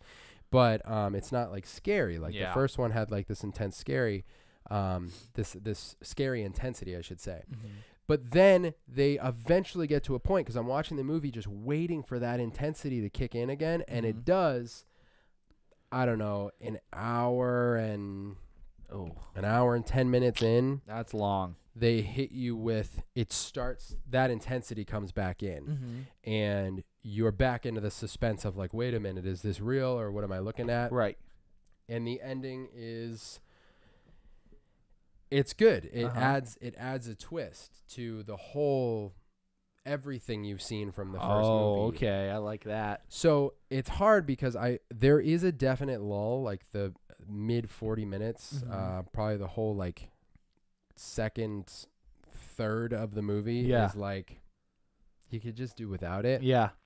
But there is a little bit of a payoff in seeing the beginning and seeing the end, because again they introduce a concept behind everything that you've seen that just for me, I was like, man, this is a pretty cool concept that they have going here. God bless you, my son. Thanks. So I know you haven't seen the second one. Right. I will say definitely watch The Houses October Built. I'll give it a watch. So the first one is on Netflix. On Netflix, yeah. Second one. The second one, I'm not entirely sure where you can get it. I found it. Because you're a magician. But I don't know exactly where you can get it. I bet you can rent it on Amazon Prime Video. That's a total guess, but that's just, that's where IMDb always directs. Right at the top, it'll say. Will it say? Yeah, you can get it for $6.99 on Amazon Video. You can also find it on Amazon Video. I bet there's DVDs, Blu-rays, all that stuff of it too, but that's cool. I didn't know IMDb did that. Yeah, for some reason I only ever find Amazon. I don't see it oh, maybe it's sometimes it links to Netflix and stuff, but anyways, yeah, I'll check them out. There's never a bad time to watch a horror movie. No, I agree. So that's cool. I'm glad you enjoyed it, and I'll try to watch the second one. Yeah, it's one of those ones if you have coming right off of the first one, I had to see what they did in the second it's probably much better to go off the first one right into the next one, because for me it's been 3 years. Really? I would suggest, since it's on Netflix, if you find that you have the time, rewatch the first one, dude. Yeah, it's good. It's really good. So, but that's all I had of movies. We can jump into Video games. video games. Video games. Welcome to Video Games, Tim's favorite place. All right, what do you got? Let's go. Okay, so we're gonna get right into it. They We got announced 5 minutes before the ladybugs take over. the invasion. So they announced the Games with Gold PlayStation Plus games for this month. Sick. We're in November already, so they're Yeah, out. that's crazy. We'll start with Xbox because No, do PlayStation first. Okay, PlayStation first. It is. Okay, PlayStation Plus for November of 2017. Yeah. So on PS4 we have Worms Battleground. Nice. What's it about? Worms battling the ground. There we go. Perfect. Worms is that game where it's like a Blow each other up. you have teams of worms and it's almost like a turn-based like shooter. Yeah. But you go around and you fight each other or computers as worms with guns and weapons. It's fun. It's a good time. Anyways, next game I know nothing about. It's called Bound. It says PSVR. Also PS4. I'll put pictures here for you audio listeners. Sorry. I did a video gesture for you. Yeah, that's honestly it's messed up. I Salt know, in the I'm wound. dark. What'd you say? Salt in the wound. Yeah, that's what I try. And then a PSVR bonus game for this month, Until Dawn Rush of Blood. Whoa. So it's a carnival ride, a first-person shooter, but you're sitting on a roller coaster the whole time. But no way. it's using all the elements from the Until Dawn game, like monsters and characters and all that stuff. Yo, you have PS Plus, right? I sure do. Oh, I want to play that. Yeah, you can get it for like $10 All everywhere right, else. Tim, But, shut up. but I I'm just wanna glad I play it. don't own it because now I'll own it and never play it. I can't play Scary VR. I want to play Scary VR. Go ahead. I can't. I've tried it. Tell me when you get it. Okay. Tomorrow. It's coming out tomorrow. And there's another PS Plus bonus, I guess. This game's been out for like 3 months, but it's been free for 3 months. It's called That's You. What is that? It's their PlayStation implementing a new phone to PlayStation service, basically, where you can play games with your phone, like Fibbage and like other Jackbox games. But these are PlayStation specific, and I don't know anything about that. Okay. That's you. Cool. And, Yeah. So the next game, PS3, R-Type Dimensions. the one where you with the number munchers. Yes, pretty close. It's a spaceship shooter, like a Spaceship shooter. spaceship shooter. It's a spaceship shooter. Yeah, it's like a Spaceship shooter. what's the word? Shoot 'em up. You know? Spaceship shooter. and you go back and forth and shoot guys. Spaceship. Pretty fun. I have it on my Vita actually. Spaceship shooter. Yeah. Okay. The next game, PS3, Ragdoll Kung Fu, Sick. Fists of Plastic. I don't know. I'm gonna say it's a 2D beat 'em up where you fight with ragdolls. I'm gonna say it's a spaceship shooter. Yeah, it's a spaceship shoot 'em up. Spaceship shooter. PS3, so you guys can do what you want with that. Probably a bunch of Ken dolls Yes. punching each other. Right. Makes sense to me. You freak. Next game, PS Vita and PS4. Dungeon Punks. Sounds radical. More like Punjin dunks, am I right? I don't like that. I don't know. Why you gotta be repugnant? What is it? I don't know. You play as Dungeon Punks. Cool. I feel like I know what that game is. That one sounds pretty cool. It sounds like it's like I'm gonna say it's a dungeon crawler, but with a splattering of 80s fashion and weaponry. Splattering. I'm pretty sure. I feel like I've played it. Let me see what it looks like. It's a dungeon crawler.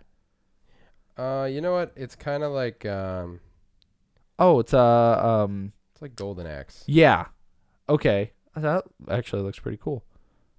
I'm excited for that one. So, like Golden Axe for all you Sega Genesis fans. Yeah, it's like a side-scrolling. Beat 'em up like Beat 'em Streets up. of Rage and Looks like you can be a werewolf, a knight, an Egyptian cat goddess, and a red fire demon. Oh, and a Golden Axe guy. fat troll guy. Okay. Okay, cool. And so that's on PS Vita and PS4. And the a last pirate one, lady. this one's strictly on PS Vita. Broken Sword Ghostbusters. 5. Wait, sorry, what? The Serpent's Curse. Broken Sword, 5. the Serpent's Purse. Serpent's Curse. Episode 1 and 2. Oh, is it good? I don't know. But if they made 5 of them, I'm assuming it's a. Sounds like an RPG to me. Yeah, I was gonna say it's an adventure game, point and click adventure, Okay. split up in 2 episodes. I'm not But gonna. that's look all it up. your PlayStation goodies for the month. Let's get to the good stuff. Wow, I'm so upset. I just don't have I'm- a PlayStation. That's all. I'm sorry. All right, Xbox. Let me see. Okay, pretty solid list. I think I have 2 of them. Okay, Tim. Okay, I get right it. now, you own all the games. November 2017 Xbox Gold games Come on, big money. Big available money, big right money. now Yep. on Xbox One. Come on. Trackmania Turbo. What is that? It honestly sounds like the monster truck one that I was talking about the last time I talked about this. But I believe it's last time I was talking about the games with gold. It's like you do a bunch of stunts and tricks and get points. You get what? Point. Point. I had phlegm in my throat. It sounded like Sonic underwater. Oh, just like his music.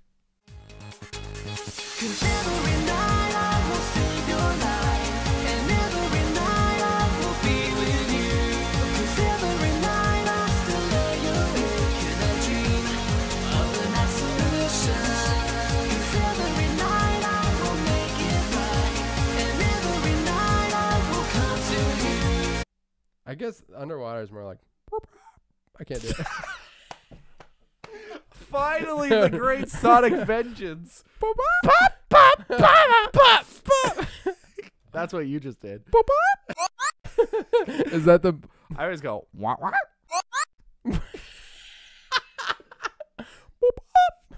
I can't do it.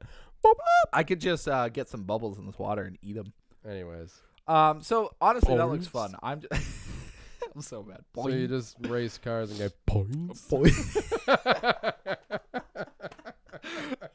I hate this. All right, what else do I get? And the other one available, this is Xbox 360, Yeah. available right now, Nights into Dreams.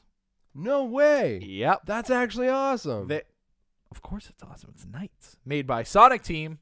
I already said the music joke earlier, but Sonic music. Again. Nights. Actually, no, it's going to be Nights music because Nights Yeah. has some killer soundtracks. Nights.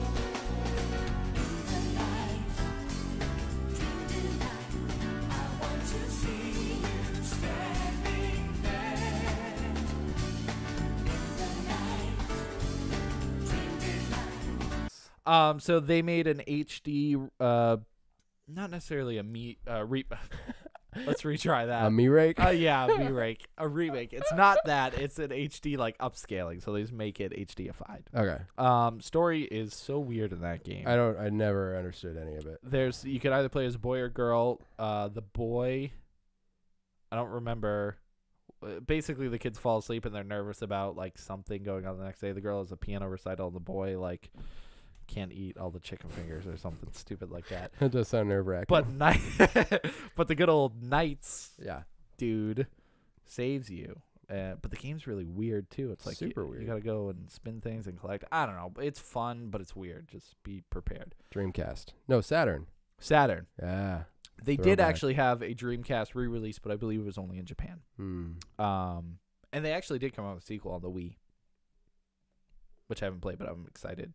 I have it. I bought it. You have it? Yeah, I bought it like months ago because I beat Knights, and I was like, oh, I want more Knights. Sick. And then I bought it, never played it. Of course. That's life. Of course. And then the other 2 games, Yeah. the later in the month, November 16th, Xbox One, Tales from the Borderlands. Oh, cool. Probably one of the best Telltale games. Really? Yeah, just like comedically, it's on point. The story's really good.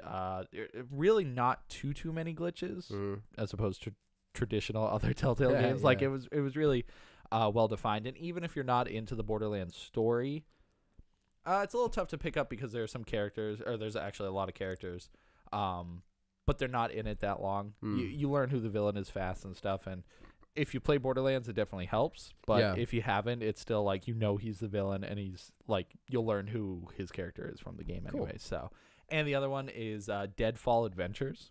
on Xbox 360. Deadfall. I don't know what that is. Pulling it up right now. Ooh, it looks like Indiana Jones. Sick. Oh, it's a first-person shooter. And that's all I know. Sounds rad. Yep. Play it. Okay.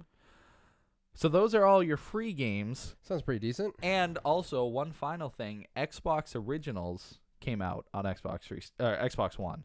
So they were talking about it at E3. I brought it up. They were bringing original Xbox games to Xbox One. Okay. So now they're available on the store. They just launched it, you know? No way. So the lineup, pretty solid. A lot better than I thought it was going to be. I only expected a few games, but we have Black, So good. Blood Rain 2, Crimson Skies, High Road to Revenge, Nice. Dead to Rights. Pretty excited about this one. Ninja Gaiden Black. Oh. Play that on Xbox One. Why not? Yeah. Fusion Frenzies, Grabbed by the Ghoulies. Wait, did I say Fusion Frenzies? Yep. Fusion Frenzy. Yeah.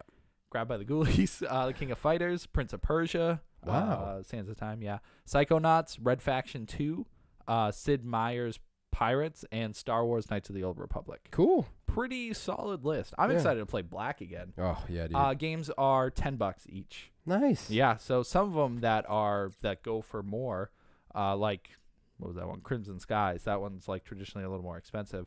But the fact that we can go and play them at any point. $10 and you own it? Yeah, dude. That's awesome. Absolutely. And I haven't got any yet, but I'm curious if they have achievements, Mhm. or if online works.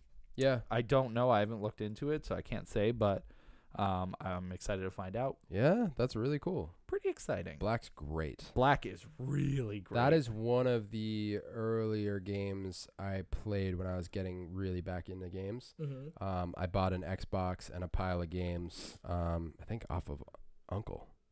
I think so. Yeah, someone in the family. Right. And, But you got the Xbox, right? yeah, the Xbox, pile of games. It was Black, Mhm. Red Dead Revolver.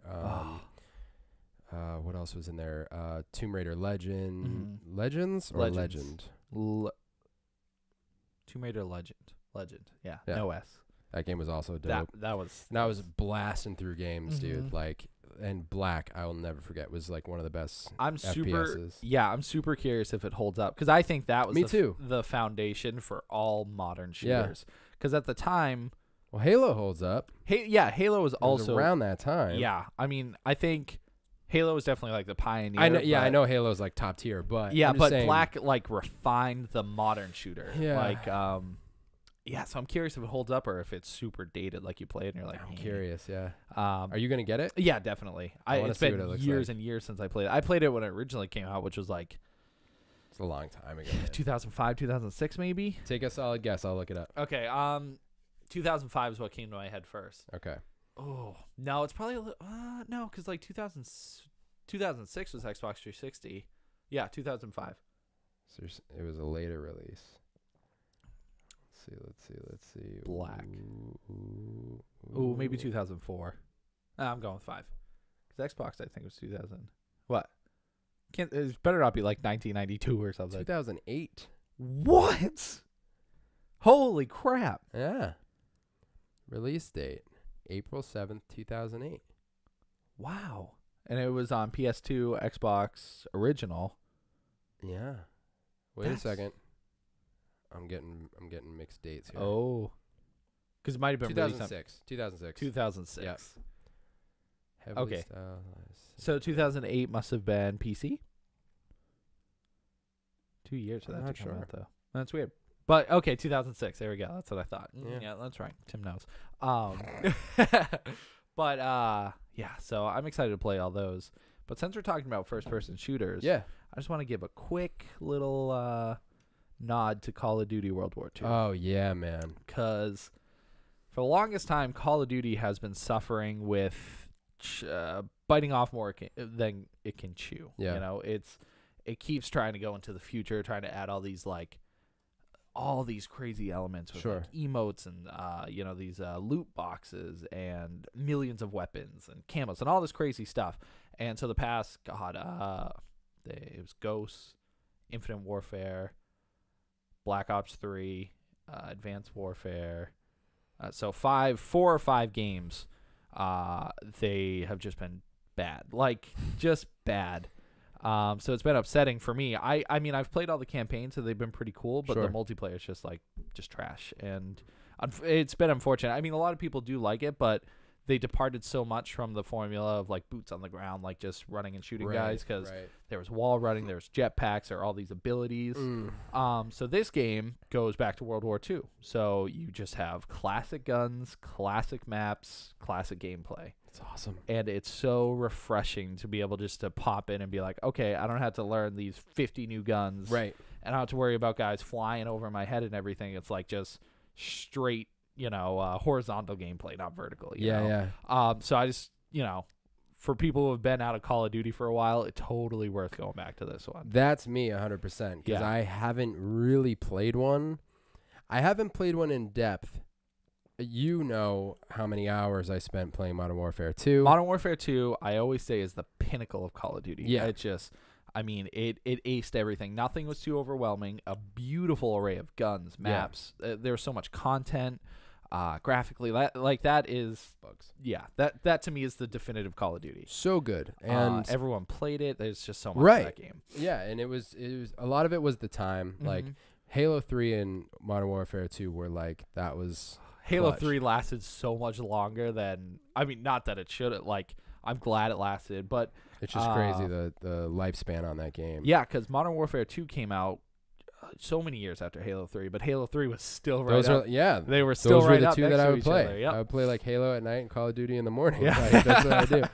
But then I played Modern Warfare 3, but basically just the campaign, and I enjoyed the campaign. Yep. But did you play Ghost? I thought you played Ghost.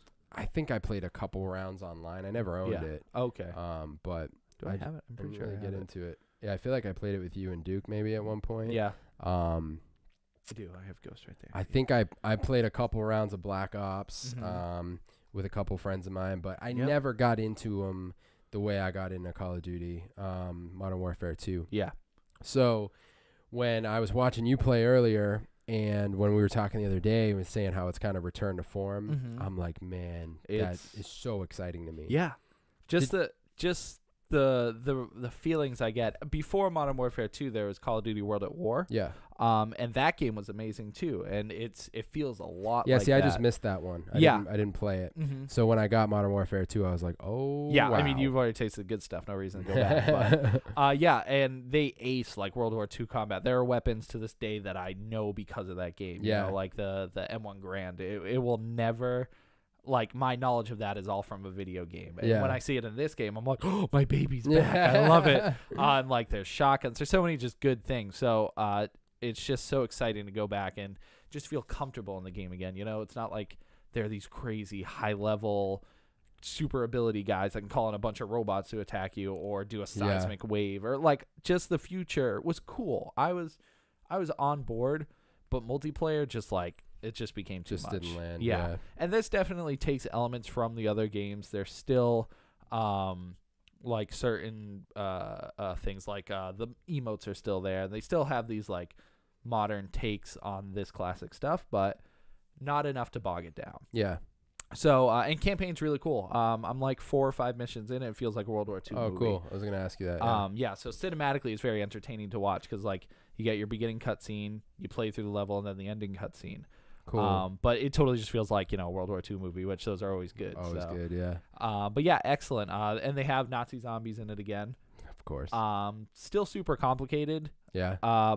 But easier, I think. So I'm liking it a little bit more. Yeah, okay. Because in the other ones, it got way, way, way too complicated. They were How so? Well, initially when you play the original, it's just survive waves. You get attacked by zombies. But as the years went on, they started adding Easter eggs is what they called them, but then they became levels, missions. Oh. And so you had to go around the map while being chased by zombies and finding these pieces to like open a door to a room to get a special weapon to unlock certain things, certain elements to happen.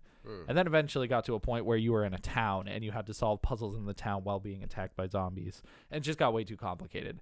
So this, similar to that, where you're in like this big city and have to turn on power and do all this stuff. But it's easier. I like it better than this. So it sounds awesome, dude.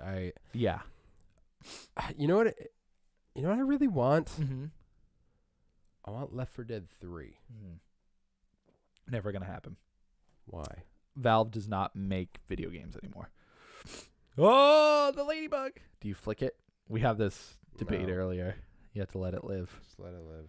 Um, Life.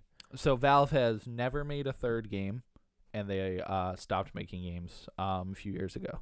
Why? Because Steam was so successful that they don't. I mean, a lot of people speculate that they're just making so much money now that they don't need to waste resources on games. So we're never going to get a Half-Life 3, no Portal 3, no Left 4 Dead 3. Like some of the best games of our time, they're just.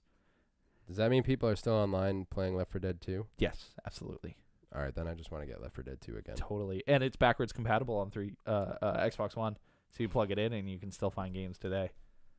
I have it over there. I think I have 2 copies, actually. Not No, I anymore. did. And then the second copy had no disc in it. Because remember, I was going to give it to you. Oh, and then- yeah. Suck. But anyways, if you guys are on edge, me personally, it feels a lot more like the older Call of Duties. So. Yeah, that's cool. Mhm. That's cool. Yeah. I definitely want to play that. I definitely Mhm. want to get that. Definitely want to get that. I got nothing in games this week, man. Mhm. I want to talk about Super Mario Odyssey, Mm-hmm. but I'm going to save it for next time because I want to talk about it for a very long time. Okay. And I just don't want to talk about it now. Okay. That's But- fair. Just a quick little thing. It's amazing.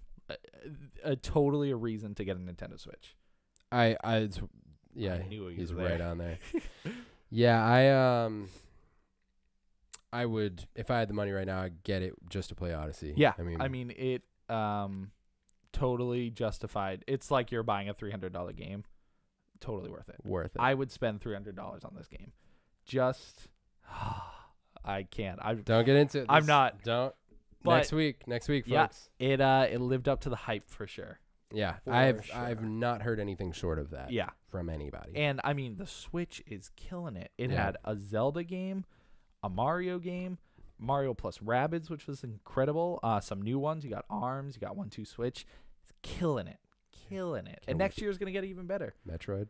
I don't think it's coming out next year, but It's gonna we got happen. that, Animal Crossing, we got Pokemon. They've announced so much. And we've had Fire Emblem Warriors, which a Fire Emblem game coming out this soon is crazy. Dude, you know Metroid's gonna happen. Not next year, though. No way. But it's gonna. Oh, my God. Don't. What if we finally get? What is there?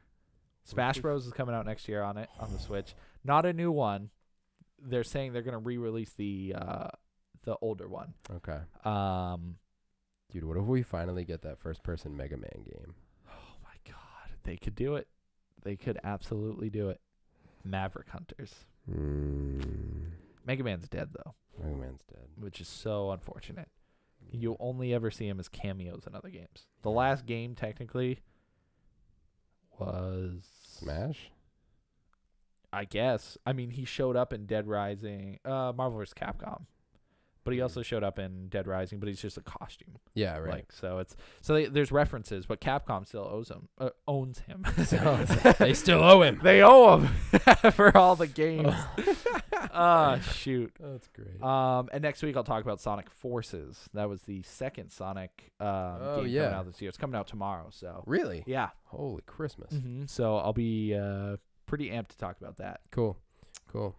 I got I actually next week I'm gonna have a book that I want to talk about. Oh, I've been Which like, doesn't happen often. I want to read really bad. I have this like urge. I'm going back and forth right now between reading and watching stuff. Yeah, but I I want have that this- watching kick again. I have this sneaking urge to play games too. Mhm. XCOM's killing me right now though, dude. You need like this ladybug's. There's getting just a close. ladybug. Oh! There's just a ladybug hanging out on Tim's mic. It's pretty great. You just need. I think I need to come here and play. I was gonna say you need motivation. You need to just hang out one day and just crush through it. Yeah. Because I bet you're close, and to me anyway. Nice. Oh, okay. To me, like sometimes if I'm having a hard time through a game, it's nice to have an extra person there, just Yeah. as like support, as an audience, whatever I'm it saying. is. That would be helpful. I got no problems with you coming to play. 'Cause I got other games I gotta play. Yeah. But for now, thank you guys for watching. Thank you for listening. Subscribe if you haven't. Yes, leave a review. We always like to read what you guys think. Yep. If you're sick of us talking about Arrowverse shows, tell us. Or if you love them, tell us. Or tell us what else to watch. Yeah.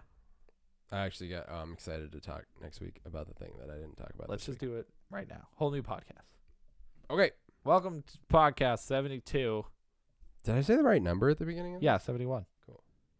That ladybug's having a friggin' party. All right, I'm done. I love you guys. Subscribe. Subscribe to the YouTube channel, The Keep Up VE. You can also check out our older videos on the Keep Up archives. But definitely follow the new channel because we got some things in the works. Some things in the works. I'm pretty sure we say that every single week, that we have things in the works. Not every work. Huh?